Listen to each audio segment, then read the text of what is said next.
여러분, 사람을 외모와 집안으로 차별하면 결국 어떤 결과가 찾아올까요? 오늘은 두 며느리의 이야기, 그리고 통쾌한 복수를 소개합니다. 경기도의 한적한 시골 마을, 오래된 기와집에서 홀로 살고 있던 박말순 할머니에게는 두 아들과 두 며느리가 있었다.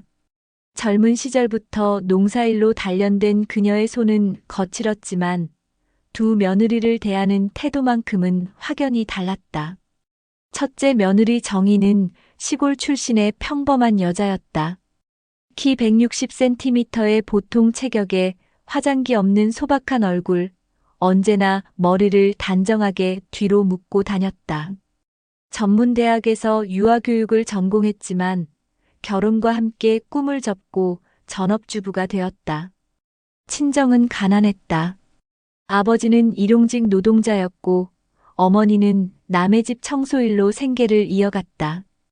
우리 집에 시집 와서 고생이 많지? 말순 씨가 가끔 던지는 이런 말에는 동정이 아닌 은근한 우월감이 섞여 있었다. 정희가 시집 올 때 가져온 혼수도 변변치 않았다. 낡은 이불 몇 채와 옷가지, 그리고 어머니가 밤새 수놓은 베갯잎 한 벌이 전부였다. 결혼 후 10년 정희는 시어머니와 한 집에서 살며 모든 집안일을 도맡았다. 새벽 5시면 일어나 밥을 짓고 시어머니의 아침 약을 챙기고 빨래와 청소를 하고 텃밭일까지 함께했다. 무릎이 아픈 시어머니를 대신해 밭에서 김매기를 하다 보면 손톱 사이에는 늘 흙이 끼어 있었다. 정희야, 내가 있어서 다행이다. 하지만 이런 말은 둘만 있을 때나 가끔 나오는 소리였다. 반면 둘째 며느리 서유는 완전히 다른 세상 사람이었다. 서울 강남에서 자란 그녀는 키 165cm의 늘씬한 몸매에 단정하면서도 세련된 미모를 자랑했다. 피부과 전문의로 일하며 월 수입도 상당했고 친정 또한 부유했다. 아버지는 대기업 임원 출신이었고 어머니는 대학 교수였다. 서윤이 집에 올 때면 늘 명품 핸드백을 들고 백화점에서 산 고급 한과나 건강식품을 가져왔다. 옷차림도 남달랐다. 캐시미어 코트에 진주 목걸이, 발끝까지 깔끔한 하이힐까지. 마치 드라마 속 주인공 같았다. 어머님, 요즘 무릎은 어떠세요? 좋은 병원 소개해 드릴까요? 서윤의 말투는 정중했지만 어딘지 거리감이 있었다. 그녀는 따로 아파트에서 살며 일주일에 한두 번 정도만 시댁을 방문했다. 그마저도 대부분 명절이나 특별한 날이었다. 말순 씨는 서윤이 오는 날이면 며칠 전부터 들떠했다. 우리 서윤이 온다니까 집 좀 깨끗이 치워라. 좋은 차도 준비하고. 반대로 평상시 정희에게는 뭐 일이 어수선하게 해놨니? 시어머니가 창피하잖아. 라며 핀잔을 주곤 했다. 두 며느리의 차이는 외모와 집안 배경뿐만이 아니었다. 정희는 시골 사투리가 섞인 수수한 말투였지만 서유는 표준어로 또박또박 말했다. 정희는 앞치마를 두르고 고무장갑을 끼고 살았지만 서유는 매니큐어를 한 깔끔한 손으로 품격 있는 제스처를 보였다. 말순 씨의 마음속에는 이미 저울이 기울어져 있었다. 겉으로는 두 며느리 다 고맙다고 했지만 속내는 달랐다. 서윤에게는 자랑스러움과 만족감을, 정희에게는 당연함과 때로는 불만족을 드러냈다. 그렇게 오늘도 정희는 묵묵히 시어머니의 저녁을 준비하고 있었다. 창밖으로는 해가 지고 있었고 멀리서 둘째 며느리가 올 것이라는 연락이 왔다는 시어머니의 기대 섞인 목소리가 들려왔다. 정희야, 빨래 다 걷었니? 바람이 새니까 빨리 해. 아침 7시 말순 씨의 날카로운 목소리가 마당을 가득 채웠다. 정희는 서둘러 빨래줄에서 옷가지들을 걷어내렸다. 무릎이 아픈 시어머니를 대신해 마당일부터 밭일까지 모든 것이 그녀의 몫이었다. 어머님, 아침 드세요. 정희가 정성스럽게 차린 식탁을 보며 말순 씨는 투덜거렸다. 이 나물은 왜 이리 짜니? 나이 든 사람 몸에 안 좋다고 했잖아. 그리고 이 미역국, 맛이 영 시원찮네. 죄송해요. 다시 끓여드릴게요. 됐어. 그냥 먹지 뭐. 내 친정에서는 이런 것도 못 가르쳐줬나? 정희의 얼굴이 붉어졌다. 친정 이야기가 나올 때마다 가슴이 답답해졌다. 하지만 참고 견뎌야 했다. 같은 집에서 살면서 매일 부딪혀야 하는 현실이었으니까. 오후가 되자 말순 씨는 또 다른 잔소리를 시작했다. 정희야, 내가 결혼하면서 가져온 게 뭐가 있니? 혼수도 변변찮았고 친정에서 도움 준 것도 없고 우리 집에서 얻어먹고 얻어입고 사는 주제에 왜 이리 성의가 없니? 정희는 대답하지 못했다. 실제로 친정은 가난했고 도와줄 형편도 되지 못했다. 명절 때마다 시댁에 가져갈 선물조차 마련하기 어려워 몇 달을 모아야 했다. 그런데 며칠 후 서윤이 집에 왔을 때는 분위기가 180도 달라졌다. 어머님, 안녕하세요. 요즘 건강은 어떠세요? 서윤이 현관에 들어서자마자 말순 씨의 얼굴에는 환한 웃음이 번졌다. 아이고, 우리 귀한 며느리 왔네. 바쁘실 텐데 자주 와서 고마워. 정희야, 빨리 차 준비해. 서윤이 가져온 선물을 받아들며 말순 씨는 연신 감탄했다. 이런 비싼 걸 또 가져오고. 백화점 것은 역시 다르네. 우리 서윤이는 품격이 있어. 어머님께 좋은 거 드리고 싶어서요. 이건 관절에 좋다는 건강식품이에요. 고마워, 정말 고마워. 내가 있어서 우리 집안이 빛이 나는 것 같아. 같은 며느리인데도 이렇게 다를 수 있나 싶을 정도였다. 서윤이 있는 동안 말순 씨는 정희에게 설거지는 나중에 해도 돼. 오늘은 쉬어 같은 말까지 했다. 더욱 가슴 아픈 것은 손님들 앞에서였다. 동네 아주머니들이 놀러 왔을 때 말순 씨는 대놓고 두 며느리를 비교했다. 우리 첫째 며느리는 뭐 평범하지요. 시골 출신이라 그냥 그래요. 근데 둘째는 달라요. 서울에서 자라고 의사잖아요. 얼굴도 예쁘고 집안도 좋고. 와, 의사 며느리라니 부럽네요. 그러게 말이에요. 첫째랑은 차이가 나죠. 정희는 그런 말을 들을 때마다 마음속 깊은 곳에서 뭔가가 무너져 내리는 기분이었다. 자신이 10년 동안 시어머니를 모시며 쌓아온 정성과 희생이 한순간에 무시당하는 것 같았다. 밤이 되면 정희는 혼자 방에서 조용히 눈물을 흘렸다.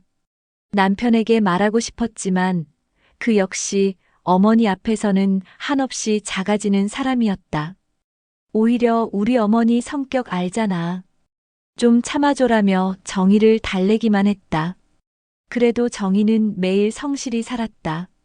시어머니의 약을 챙기고 좋아하는 음식을 만들고 무릎이 아플 때는 파스를 발라드리기도 했다. 하지만 돌아오는 것은 늘 차가운 말뿐이었다. 내가 해야 할 일을 하는 건데 뭐가 대단하다고 그러니? 정희는 속으로 중얼거렸다. 언제까지 이렇게 살아야 하나? 내가 뭘 잘못했다고. 창밖으로는 서윤이 탄 고급 승용차가 떠나가는 모습이 보였다. 일주일에 한 번 몇 시간 와서 인사만 하고 가는 그녀가 모든 사랑과 인정을 독차지하고 있었다. 정희는 긴 한숨을 내쉬며 다시 설거지를 시작했다. 형님, 잠깐 얘기 좀 할까요? 어느 일요일 오후 서윤이 정희를 조용히 불렀다. 시어머니가 낮잠을 자는 사이 두 며느리는 마당 한쪽 평상에 나란히 앉았다. 가을 햇살이 따스했지만 정희의 마음은 왠지 무거웠다. 형님한테 항상 미안해서 그래요. 서윤의 첫마디에 정희는 놀랐다. 늘 당당하고 우아했던 서윤의 목소리에 떨림이 있었다. 뭐가 미안해? 동서는 잘못한 게 없잖아. 아니에요. 제가 너무 잘 알고 있어요. 어머님이 저와 형님을 다르게 대하신다는 걸요. 정희는 아무 말도 하지 못했다. 서윤이 알고 있었다니. 그동안 모르는 척하는 줄 알았는데 형님이 매일 어머님 모시고 살면서 얼마나 힘드실지 저는 상상도 못해요. 일주일에 한두 번 와서 안부 묻고 선물 드리는 게 전부인데 어머님은 저를 더 예뻐하시잖아요. 서윤의 눈가에 미세한 죄책감이 스쳐 지나갔다.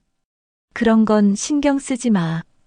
어머님 성격이 원래 그러시니까. 정희는 애써 태어난 척했지만 속으로는 복잡한 감정들이 휘몰아쳤다. 서윤이 이런 말을 해줄 줄은 몰랐다. 형님, 솔직히 말씀드릴게요. 저는 형님만큼 희생할 자신이 없어요. 어머님과 같이 살면서 매일 세세한 걸 다 챙기고 눈치 보면서 살고 저는 못해요. 서윤은 자신의 한계를 솔직하게 인정했다. 저는 일주일에 몇 시간씩 와서 효부 행세하고 가는 거예요. 진짜 효부는 형님이잖아요. 그런 말 하지 마. 동서도 바쁜데 틈틈이 와주는 것만으로도 고마워. 하지만 서윤은 멈추지 않았다. 형님 덕분에 제가 마음 편히 일할 수 있어요.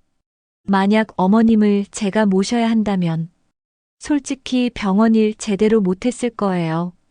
환자들한테도 신경 못 썼을 거고. 서윤은 잠시 멈춘 후 다시 입을 열었다.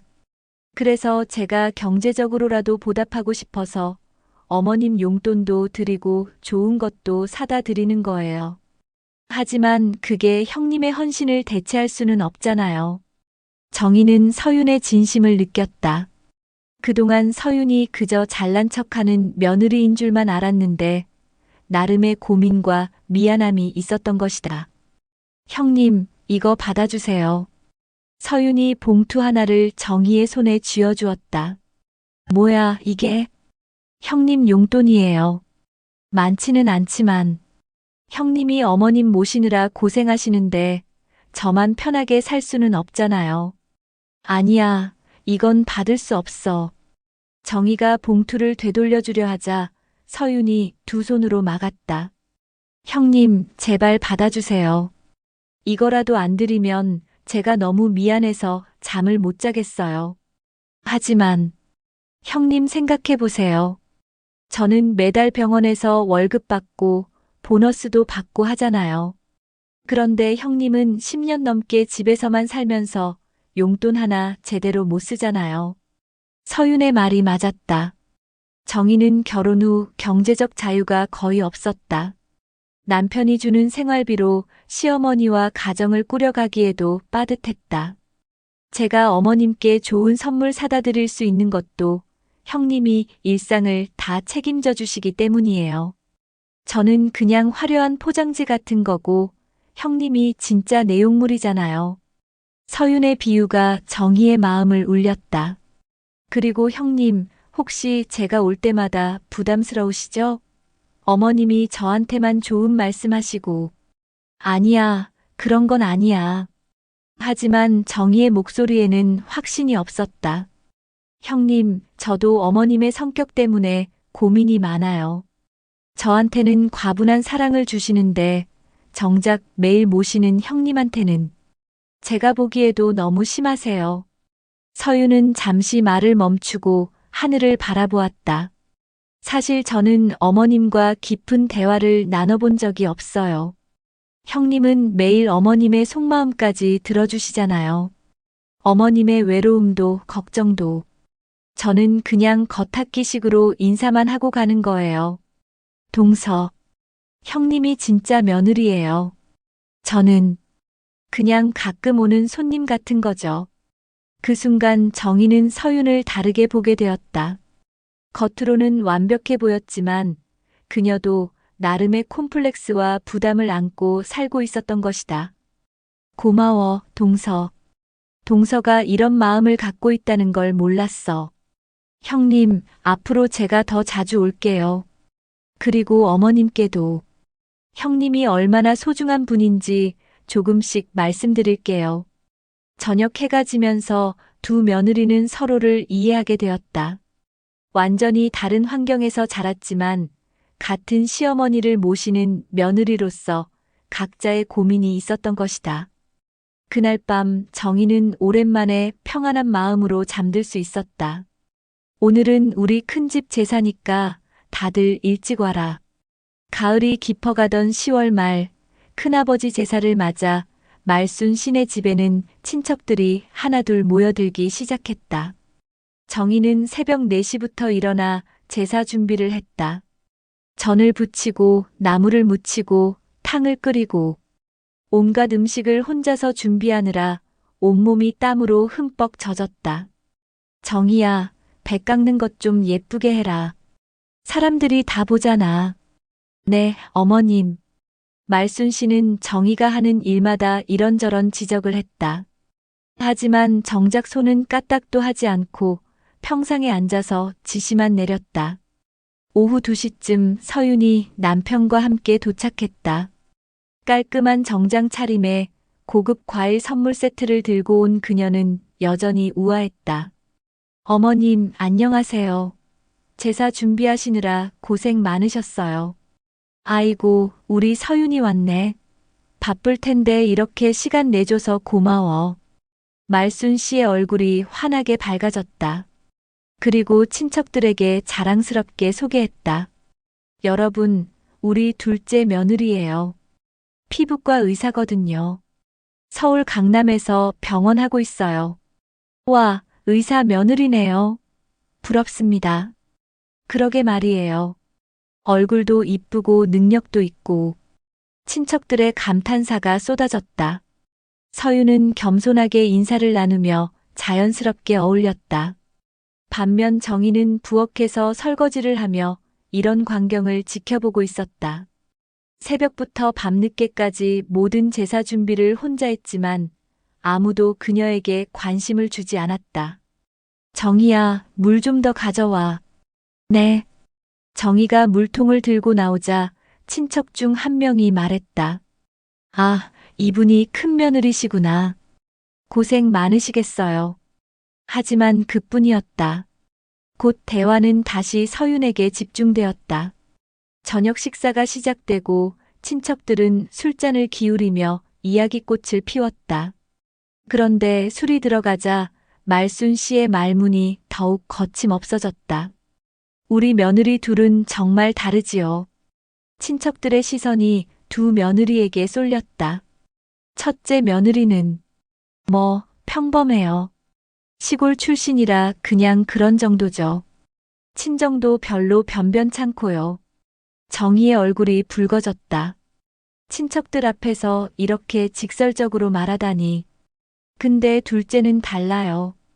집안도 좋고 배운 것도 많고 얼굴도 예쁘잖아요.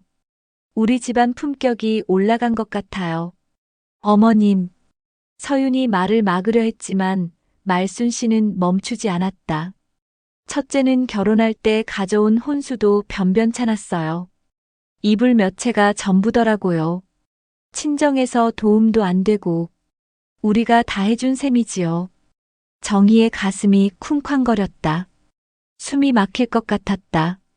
10년 동안 참고 견뎌온 모든 것들이 한순간에 무너져 내리는 기분이었다. 그런데 둘째는 다르잖아요. 친정에서 신혼집도 마련해주고 자동차도 사주고 역시 집안이 다르면 다른 거예요. 친척들은 어색한 침묵 속에서 서로 눈치를 보았다. 분위기가 이상해지고 있다는 걸 느꼈지만 아무도 말을 멈추게 하지 못했다. 첫째가 좀 더 예뻤으면 좋았을 텐데. 얼굴도 그냥 그렇고 키도 작고 우리 서윤이처럼 늘씬하고 이뻤으면 좋았을 텐데 말이에요. 그 순간 정희의 눈에서 눈물이 주르륵 흘러내렸다. 더 이상 참을 수 없었다. 사람들이 보는 앞에서 이렇게 공개적으로 모욕을 당하다니. 어머님, 그만하세요. 갑자기 서윤이 자리에서 벌떡 일어났다. 그녀의 목소리에는 분노가 섞여 있었다. 그 말씀은 너무 심하십니다. 모든 사람들이 깜짝 놀라 서윤을 바라봤다. 늘 조용하고 차분했던 서윤이 이렇게 큰 소리를 내다니. 어머님, 형님이 얼마나 훌륭한 분인지 모르시나요? 제가 이렇게 편히 직장 다니며 살 수 있는 건 다 형님 덕분이에요. 말순 씨의 얼굴이 굳어졌다. 서윤아, 너 뭐 하는 거니? 하지만 서윤은 멈추지 않았다. 형님이 매일 어머님 모시고 집안일 다 하시고 밭일까지 도우시니까 제가 웃으며 병원 일할 수 있는 거잖아요. 친척들은 숨을 죽이고 이 상황을 지켜보았다. 10년 넘게 어머님께 헌신하신 분을 어떻게 그렇게 말씀하실 수 있어요? 저는 일주일에 한 번도 제대로 못 오면서 형님은 하루도 빠짐없이 어머님 곁에 계시잖아요. 서윤의 목소리가 떨렸다. 집안 배경이 중요한 게 아니에요. 마음이 중요한 거죠. 형님처럼 정성스럽고 희생적인 분이 진짜 며느리예요. 순간 방 안이 고요해졌다. 말순 씨는 얼굴이 새하얗게 질렸고 친척들은 어쩔 줄 몰라 했다. 정희는 서윤을 바라보며 눈물을 흘렸다. 누군가 자신을 이렇게 지켜준 적이 언제였던가. 10년 만에 처음으로 누군가가 자신의 편에 서서 목소리를 내주었다. 그날 밤 집안 분위기는 냉랭했다. 하지만 정희의 마음에는 오랜만에 따뜻한 무언가가 피어오르고 있었다. 저는 형님처럼 어머님 모시고 살 자신이 없습니다. 서윤의 목소리가 방 안을 가득 채웠다. 친척들은 숨소리조차 내지 않고 이 상황을 지켜보았다. 말순 씨는 며느리가 이렇게 대드는 상황에 당황했지만 서윤은 멈추지 않았다. 어머님, 솔직히 말씀드릴게요. 저는 하루도 어머님과 함께 살아본 적이 없어요. 형님은 10년 넘게 매일매일 어머님의 아침부터 저녁까지 다 챙기시면서 살고 계시잖아요. 서윤은 정희를 바라보며 계속했다. 형님이 새벽에 일어나서 어머님 아침 드실 거 준비하고 약 챙기고 빨래하고 청소하고 밭일도 도와드리는 동안 저는 편안한 아파트에서 푹 자고 일어나서 병원에 가요. 친척들의 시선이 정희에게로 향했다. 그동안 당연하게 여겨졌던 정희의 헌신이 새삼 주목받기 시작했다. 어머님이 아프시거나 힘드실 때도 항상 형님이 옆에 계세요. 저는 전화로 안부만 묻고 끝이에요. 그런데 어머님은 저를 더 예뻐하시고 형님한테는. 서윤의 목소리가 떨렸다. 형님한테는 왜 그렇게 매정하게 대하시는 거예요? 말순 씨가 입을 열려 했지만 서윤은 계속했다. 제가 병원에서 환자들 보고 수술하고 그럴 수 있는 건 형님이 어머님을 모셔주시기 때문이에요. 만약 제가 어머님과 함께 살아야 한다면 저는 지금처럼 일할 수 없어요. 이 말에 친척들이 웅성거리기 시작했다. 맞는 말이네요. 큰 며느리가 정말 고생이 많으시겠어요. 같이 살면서 시어머니 모시는 게 쉬운 일이 아니죠. 서윤은 더욱 목소리를 높였다. 형님이 진짜 효부예요. 저는 그냥 일주일에 한 번 와서 선물 드리고 인사만 하고 가는 게 전부예요. 그런데 어머님은 저를 자랑스럽다고 하시고 정작 매일 희생하시는 형님은. 서윤이 말을 멈추고 눈물을 닦았다. 어머님, 제가 이렇게 말씀드리는 게 버릇없는 건 알아요. 하지만 더 이상 못 참겠어요. 형님이 너무 억울해요. 친척 중 한 명이 조용히 말했다. 그래, 서윤이 말이 맞네. 큰 며느리가 정말 고생이 많지. 10년 넘게 시어머니 모시고 살기가 쉬운 일이 아닌데. 분위기가 완전히 바뀌었다. 그동안 서윤에게만 쏠렸던 관심과 칭찬이 정희에게로 향하기 시작했다. 말순 씨는 얼굴이 붉어져서 아무 말도 하지 못했다. 평생 당당하던 그녀였지만 이런 상황은 처음이었다. 친척들 앞에서 며느리에게 이렇게 반박당하다니. 어머님. 서윤이 다시 입을 열었다. 저는 어머님한테 늘 빚지고 살아요. 형님한테도 빚지고 살고요. 제가 의사로서 성공할 수 있었던 건 형님이 제 목까지 어머님을 모셔주셨기 때문이에요. 정희는 눈물을 훔치며 서윤을 바라보았다. 10년 동안 쌓인 서러움이 한순간에 녹아내리는 것 같았다. 누군가 자신을 이해해주고 인정해주고 지켜준다는 것이 이렇게 감격스러울 줄 몰랐다. 형님, 정말 죄송해요. 그동안 제가 편하게 살면서 형님 고생은 모른 척 했어요. 서윤이 정희에게 고개를 숙였다. 앞으로는 제가 더 자주 올게요. 그리고 어머님 모시는 일도 나눠서 할게요. 친척들은 이제 완전히 정희 편이 되어 있었다. 정말 고생 많으셨어요, 큰며느리님. 시어머니 모시고 사는 게 쉬운 일이 아닌데 참 대단하세요. 며느리 복이 있으시네요, 말순 씨. 말순 씨는 점점 작아졌다. 그동안 자신이 정희에게 얼마나 매정했는지, 서윤에게만 얼마나 편향적이었는지 깨닫기 시작했다. 그날 밤 친척들이 모두 돌아간 후 집안은 조용했다.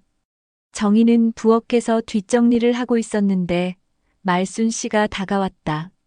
정희야. 네, 어머님. 말순 씨는 한참을 망설이더니 입을 열었다. 오늘 미안하다. 정희의 손이 멈췄다. 시어머니가 자신에게 사과하다니.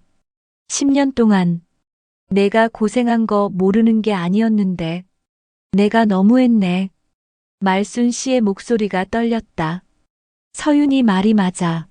내가 진짜 며느리고 내가 진짜 효부야. 정희의 눈에 다시 눈물이 맺혔다. 하지만 이번에는 기쁨의 눈물이었다. 괜찮아요, 어머님. 저도 부족한 게 많아서. 아니야. 내가 잘못했어. 앞으로는 다르게 할게. 그 후 며칠 동안 말순 씨는 정희를 대하는 태도가 확실히 달라졌다. 처음으로 고맙다는 말을 건넸고 정희가 하는 음식을 칭찬하기도 했다. 서윤도 약속을 지켰다. 일주일에 2번씩 집에 와서 정희를 도왔고 어머님 모시는 일을 나눠서 했다.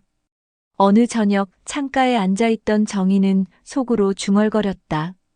사람의 가치는 집안도 외모도 학벌도 아니야. 정성과 마음이야. 멀리서 서윤이 탄 차가 들어오고 있었다. 이제 그 차가 반갑게 느껴졌다.